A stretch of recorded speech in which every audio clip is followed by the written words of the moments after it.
here to the round 21 of the 2023 FIA Formula 1 World Championship in our, season, which obviously has been through ups and downs. We will go to this traditional circuit and we will show you how to put it on pole position. Oh yay! So our 12th pole, obviously, even though we haven't always started on pole position, as you know, mostly due to the sprint races. We will see what happens in that sprint race, but yeah, I am so happy, that we put the woes of Mexico behind us, and now we are once again on a pole position, and it was close.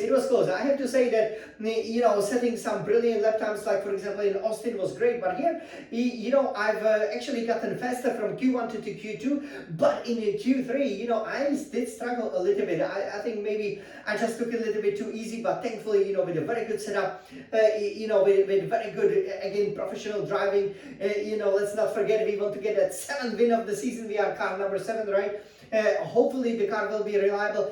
I really wanted to put it on pole position, but yes, the laps were not perfect. So the lap that I will show you is slightly over 70 seconds, so 1 minute 10 seconds, right? Which normally I did 1:09s, and I knew that 1:09, even 1:08, obviously, which would be, faster than the real F1 drivers, would definitely, place me on a pole position. But in Q3, I only did 1:10. Obviously, this being a sprint weekend here in the Samba Carnival, Sao Paulo, the capital of Brazil, we only had the free practice one, but, I did very well, but was almost 2 seconds faster, considering it's one of the shortest tracks. The lap time here is, for example, faster than to go around Monaco in terms of the lap time, of course, and also in terms of the average speed and the top speed, of course, Monaco being the outlier. So it is a short track, right? So that was quite a significant advantage. So I was thinking, okay, let's see then how well we will do in qualifying. When you do the sprint, obviously, you do not have so many tires available to you, right? So you really have to look at that allocation. So, I basically decided, okay, let's just, go out, use, that method that really we've perfected over this season, which I think bodes really well for the next season, right? Of course it does, because instead of just going on out lap, doing the hot lap, doing the cool down lap, then going to the pits, changing tires, or just cooling down and something, we simply can recharge the whole battery. We will carry a bit more fuel, obviously, for that first hot lap, but for that second hot lap, it's maybe not being seen as the optimal strategy, because you will carry the tires won't be in a perfect condition because you already did one hot lap. But I do find it really, really good, because you basically stay on the track. There's no break, for example. So when you then go, usually you are just exactly where to improve, and the lap time would come. And so I did in Q1. I did 1:09.9, so I was very happy with that. 1 second, obviously, having the advantage, to the nearest challenger. And then I did 1:09.6 in the Q2, and I'm like, yeah, it's looking good, right? Let's see how far down we can push it. But I only did 1:10.137 in the Q3 on the first lap, and it wasn't obviously perfect. So I'm like, okay, well, we need to improve on this, because I'm not sure this can be good for the pole position. I got the provisional pole, but then we went on a lap, and it's looked really good. In some of the aspects, we were almost 3-4 tenths up, almost half a second. So we could have beaten definitely the Q1 time, definitely the Q2 time. But I'm like, this is Q3, right? This is where we set some blistering lap times, so let's go for it. But yeah, it still stayed at, I believe, for 1:10.0. So yeah, that's not exactly perfect lap time, but thankfully it puts me on a really good position for the sprint race, which is tomorrow, of course. So we will be starting on a pole position, and from there on, obviously, we will be aiming to get our second sprint victory, because as you know, we've done 5 sprints, right? And we obviously in Azerbaijan finished 11th. We in Belgium, we were at the back of the field, and then we finished 1st, 2nd, and 3rd, right? So here, which position will it be? Let's make it a double of victories, right? Of course. So over here, I've driven with this excellent SF1000T818 Formula 1 racing simulator. You can see the little bit of a setup here. It's a fantastic machine.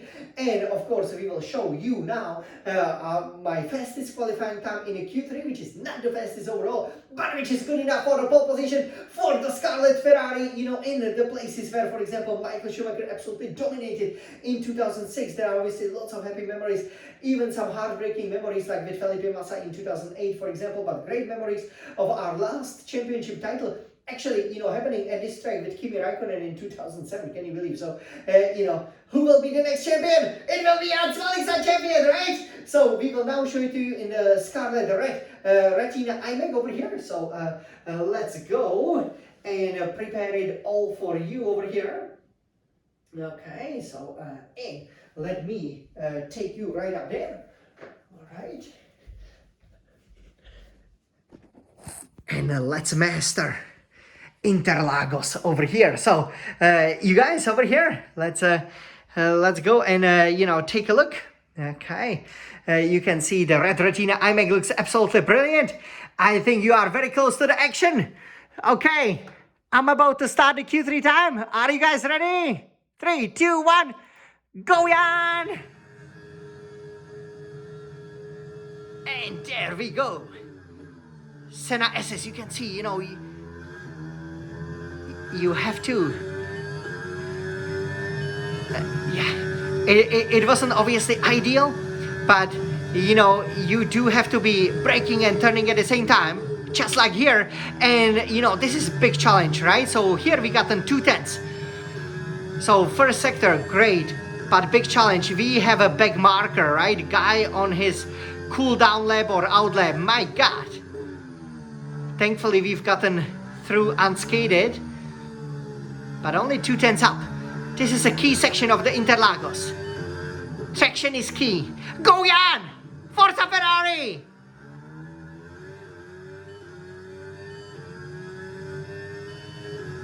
And purple sector! Exit wasn't so great, exit! Come on Jan! Come on Jan! Put it on pole! Let's go Jan! Pole position fastest lap, 110.018. Well. So that's a really good lap time, of course, but will it be enough over here? So, and it is enough! Yes, of course, you guys already know. So look at this. I look so great as the fastest driver, but you can see Charles Leclerc. He really pushed us very, very hard, right? Only 0.151 behind.